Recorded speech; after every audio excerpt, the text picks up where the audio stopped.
Big news going on with the Uhuru 3, which we have covered on this show, and I have interviewed multiple times. I had Chairman Yeshitela on twice since they were arrested and before they were sentenced yesterday. And here I'm just going to play a little bit from outside the courtroom. This is Chairman Yeshitela's great granddaughter, but she also holds a position in one of the organizations. Uhuru, everyone. There we go. My name is Jaina Bulamumba.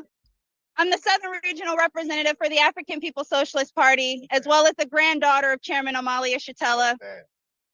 And I'm happy to report that in the case of the Uhuru 3, that Chairman Omali Yeshitela, Chair Jesse Neville, and Chairwoman Penny Hess have not been sentenced to 1 day in prison.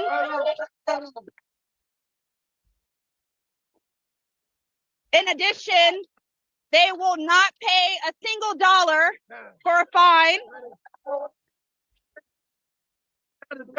They have also been granted the ability to travel freely.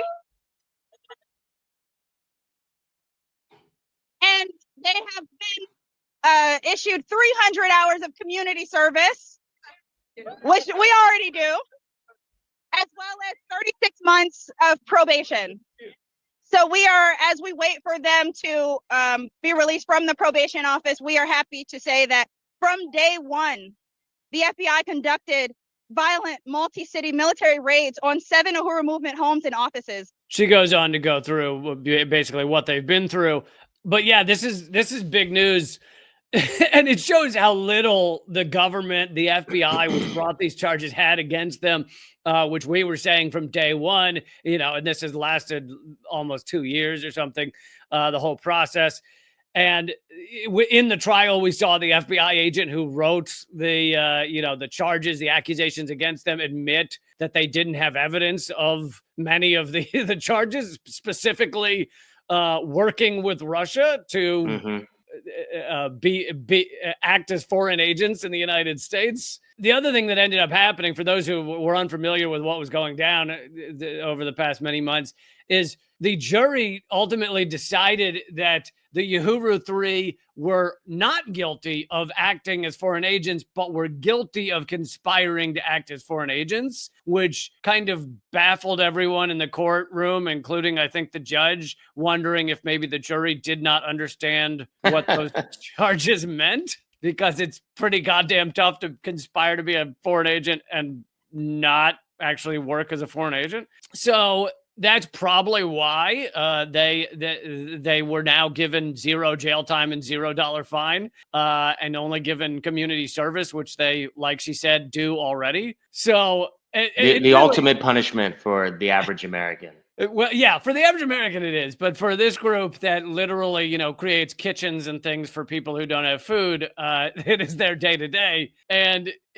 this thing is just flopped for the government's case. And this is also a huge win for freedom of speech, because as was being said from the beginning, if you can grab up anybody who, let's say, is saying something positive about Russia or something that goes against the U.S. talking points, or saying things that are just factually accurate, like the fact that the war in Ukraine is a proxy war, at least partially or largely created by the United States. If you can just grab people and say, oh, you're acting as a foreign agent, well, now all of a sudden people can't say anything. The self-censorship would be immense. Mm-hmm. And so this is a huge win for those of us who are activists, for those of us who speak about these issues on a regular basis. Those of us who have been accused of being foreign agents, you could say that, Lee.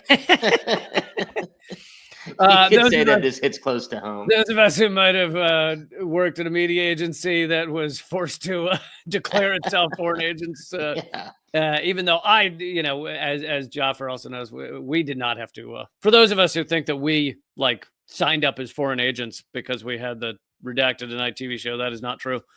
But anyway, there were no KGB agents in the writers' room.